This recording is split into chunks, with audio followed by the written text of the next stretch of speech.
Hi, welcome to part 6 of the video series Deriving R squared. This is the finale. We finally get to know what R squared is. We understand its formula. We understand from where it comes, and we understand the different values that it can take and what those values mean. Okay, so let's start off. First, a small recap on what we did in the previous video. So in the last video, first let me change my pen color. Okay. So in the last video, in the last couple of videos, actually, we basically said that we wanted to find a line y is equal to mx plus c that could represent a whole set of data points. That way, you could eventually predict the value of y by substituting the value of x for a given line with a certain slope and a certain constant value.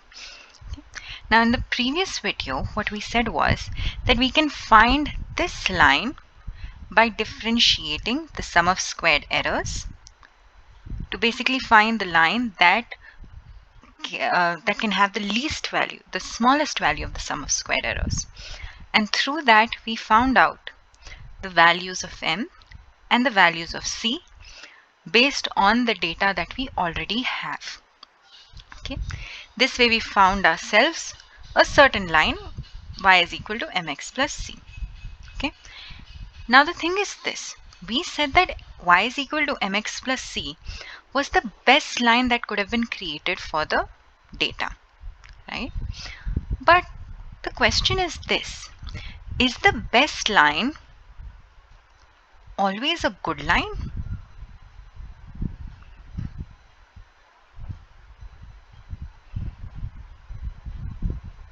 That's the main question. Now, what does this mean? Okay, let me give you an everyday example. Let's say the best I could do, and this is pretty much a true story. The best I could do in school was to get 40 on 70 in my term paper physics. Now, that's the best I could do. But does that mean that's good enough to get distinction or to even pass for that matter? Maybe, maybe not.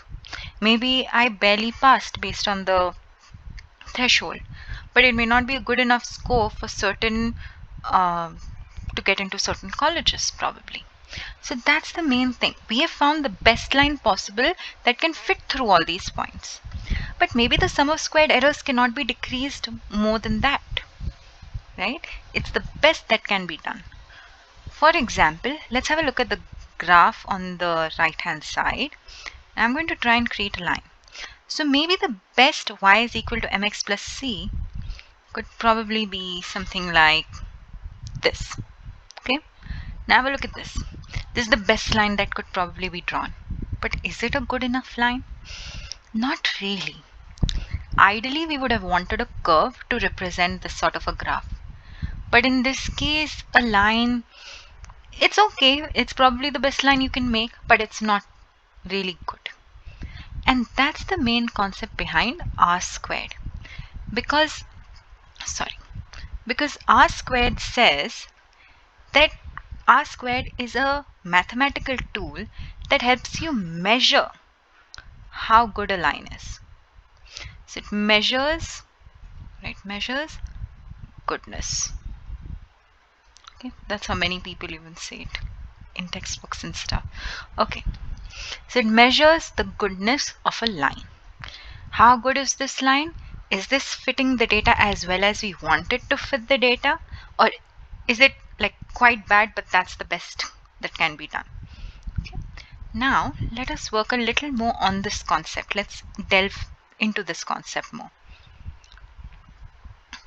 Okay. Now the question comes here. Even when we talk about exams, let's take that same physics term paper example. How do I know if my marks are good enough? You would say that there's a certain threshold, that the worst marks you can get is, let's say, 0 out of 70. So anything more than that would be great. Means you have somehow passed, you've somehow understood something of physics. Okay? Which means that we have found out the worst possible score and then compared our score to the worst possible score to to find a sort of a ratio to understand how much better we are than the worst score. Okay, the same thing happens even in R squared. So we have a line with us. We have a line which we call the regression line, by the way. Let me just write that down. So y is equal to mx plus c. This line that we found out, y is equal to mx plus c, is also the regression line. I'm going to use this term frequently. Regression line. Okay. So we have our regression line with us. And now we need to think of this. What is the worst possible line? Because if we find out the worst possible line that can represent this data, then we at least have something to compare our line to. At least we know how much better it is than the worst line. Yeah. So I would recommend pause the video, think about it. Okay.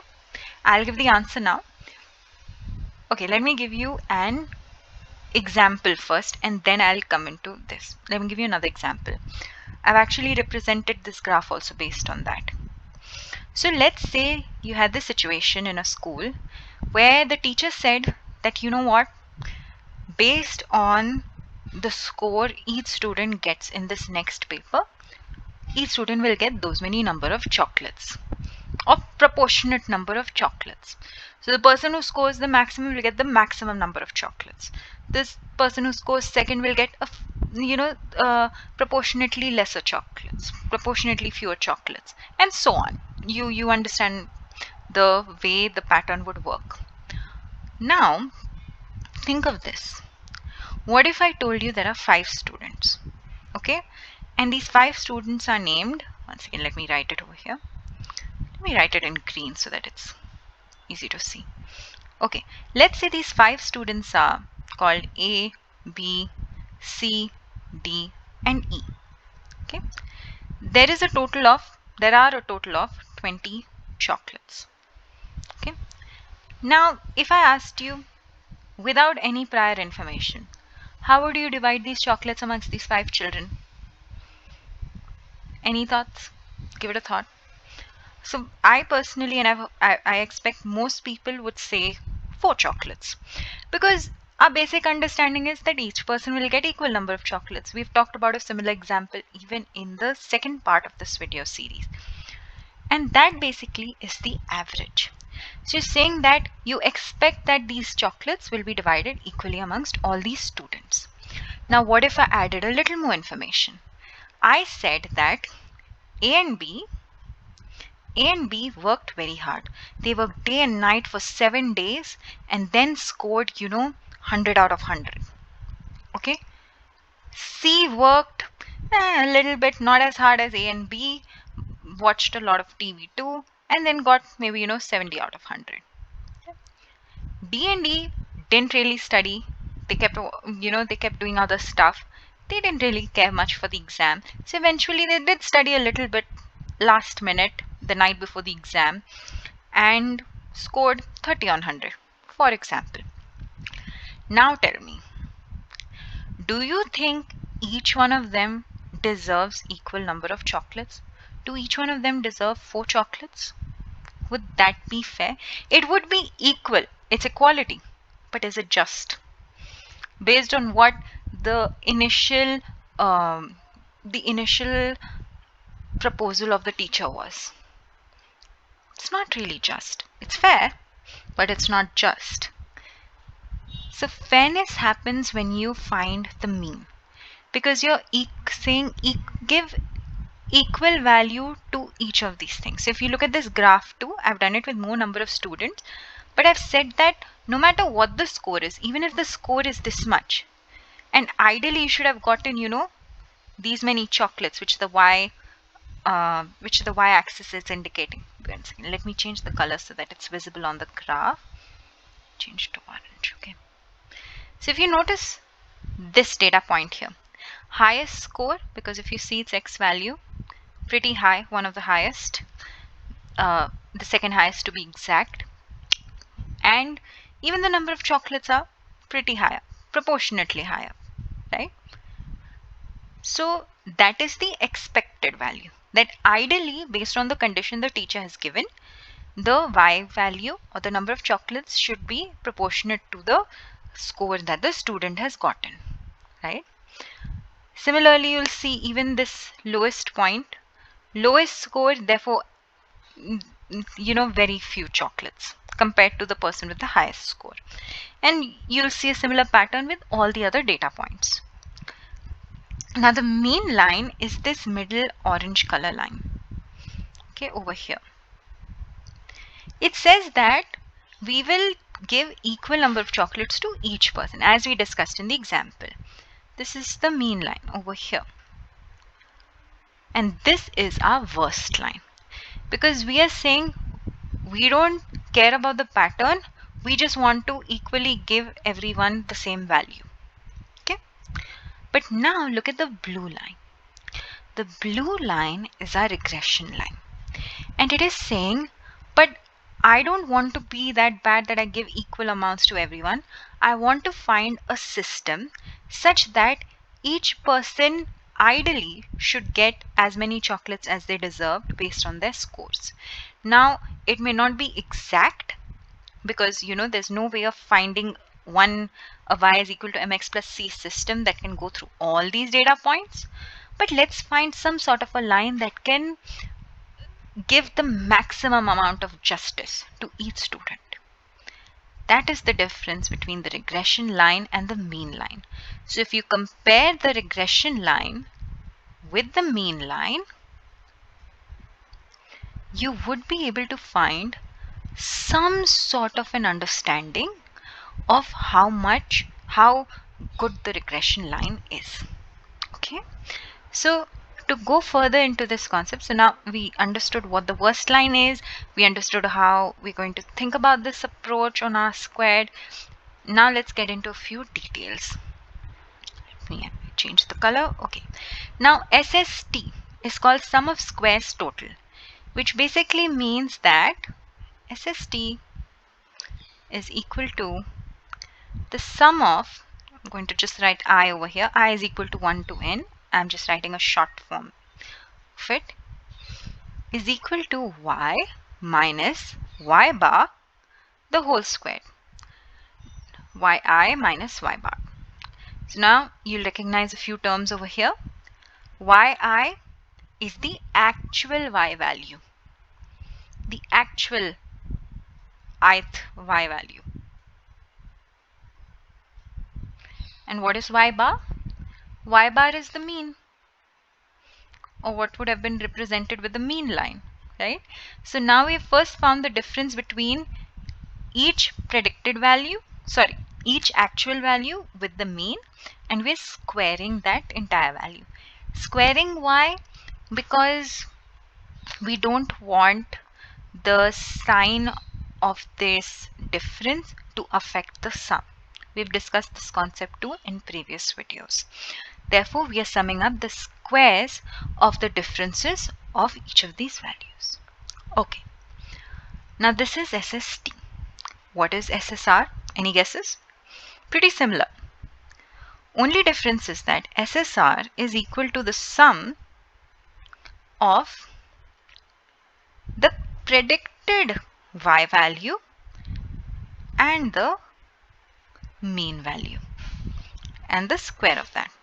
Yeah, just write this. This is predicted. Okay.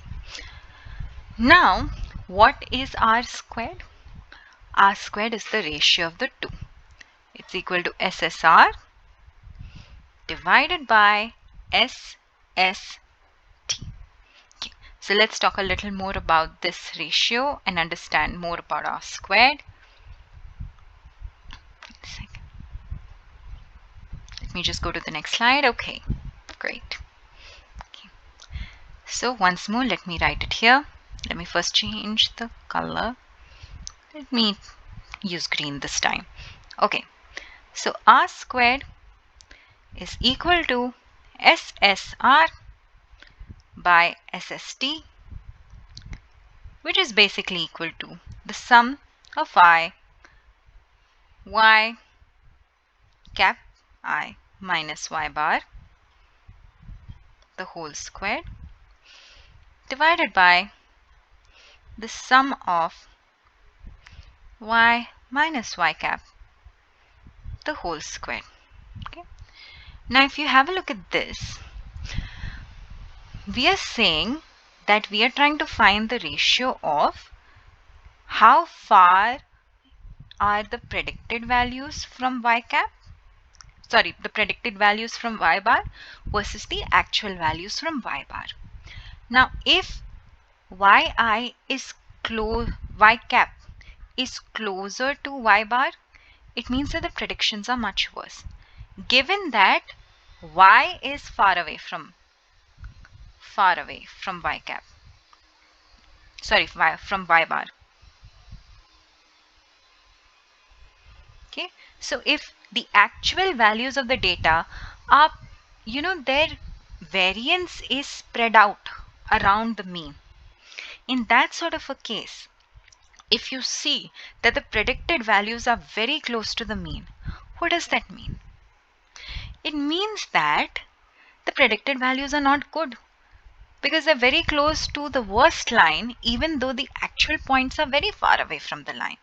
Let me explain it using a graph actually. I think that would be better. Okay, so let's say this was our graph. Okay, and I said that each of my let me use a different color so that it doesn't confuse you all. Let me say that these are my data points. Okay, pretty much spread out here. So ideally in yellow I'll draw the mean. This was the mean, something like this is the mean of the y values, and let's say that the predicted line is also pretty nearby. It's something like, something over here, just a little bit overlapping this mean line. Now what will happen in that case? Once again, in that sort of a case, the y cap values are very close to y bar, but the y values are very far away from y bar. This means that the sum at the bottom will be much larger. Once again, okay, the denominator, once again, let me go down. We would say that the denominator or SSR would be much larger, SST would be much larger than SSR, right? In this sort of a case, we could also say that because SSR is each y cap value is very close to the mean, you could say that SSR is tending to 0 or is very close to 0. Yeah, because each difference will be so small that even its sum will be pretty small. Therefore, we say that in these sorts of cases, R square's value also tends to 0. And that is the worst case possible, because the y cap values are very close to the mean, which is technically the worst line. I hope that makes sense. Let me repeat it once more. If the y cap values are near the worst line, it means that our predictions are very bad. Okay, and y is very far away from the other line, or from the actual mean line. Therefore, the ratio of the two will be equal to something that tends to 0 to a very large number, which means that r squared, the entire value of r squared, will tend to 0 also. Okay. Now the other thing that can happen is this, that let's think of our best case scenario. Okay, our best case scenario is this, that every single yi cap is equal to yi. That's our best case scenario, that we have 100% perfect prediction, even though that might lead to a case of overfitting, which I'll talk about maybe in a later video. But That would probably be our ideal case. In this sort of a case, what do you think the ratio would be? Wouldn't SSR be equal to SST? And what does that mean? This means that R square is equal to 1. And that's our best case. Let me write it here. Best case. Okay? Now, when I was thinking of this, I thought of another question. That what if, one second, I'm so sorry, I'm trying to scroll up. Okay. What if even the data points were around the mean? So I said that the predicted values, if they were around the mean, it meant that they were the worst set of values you could have, right? But I also mentioned that the y values were far away from the mean.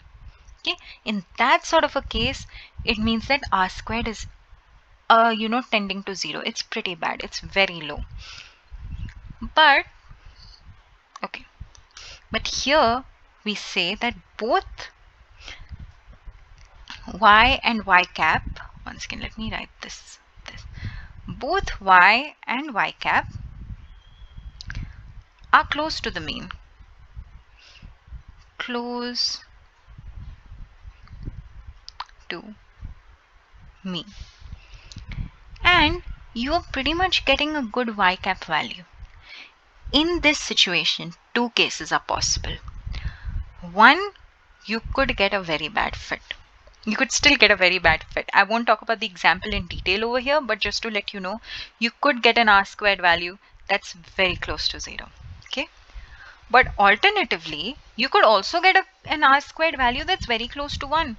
Because you could say that even though they're close to the mean, every single y value is equal to the predicted y value. Yeah. Now, the thing over there is this. Now think about it. Okay. Let me draw a graph actually. Let's say,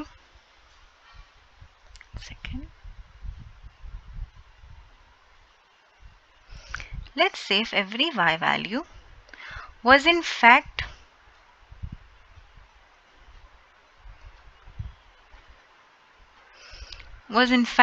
like that, around the mean, in this way. Okay, something like this.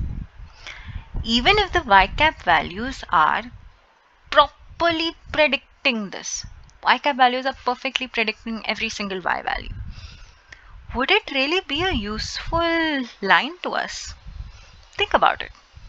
What is this kind of a line? We've seen it before. We've seen it in one of our previous videos in the same video series. It's a constant line, or almost a constant line. This means that y's value does not change with respect to x. So do you even need x as a predictant, or rather as a dependent variable? Is y even dependent on x? Because it's not changing with respect to x. Okay, so this is something to remember. First, have a look at how x and y are related to each other. Check if y is even changing with respect to x. And after that, you'll be able to create a regression line through it to find the best line that can fit through it. Okay, this is just an extra part to this, just to open up your mind on other things. So you don't just look at R squared when you're looking for the best model for your data. You have a look at many other things. You look at how each variable is related to the y value.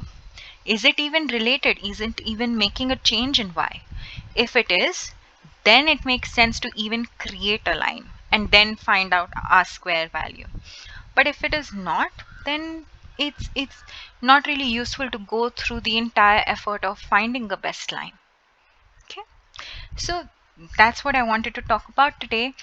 A few things from here are my perspective on these concepts. I've read through different books and gone through different videos, and this is what I have understood about R squared till now. But I'd be very happy to hear your perspectives on R squared and how you understand this concept. It's interesting to know different people's perspectives, because that it really helps me a lot in understanding more about a concept. And understanding a concept from different angles in different cases, understanding its shortcomings and where it could probably succeed better than other things. Okay, so thank you very much, and I hope to create another video on creating a small code on this, so that um, we just use basic lists in Python and create a basic linear regression uh, model where R squared value is also found out and printed out. Okay, then I hope you have a great day and see you in the next video. Bye bye.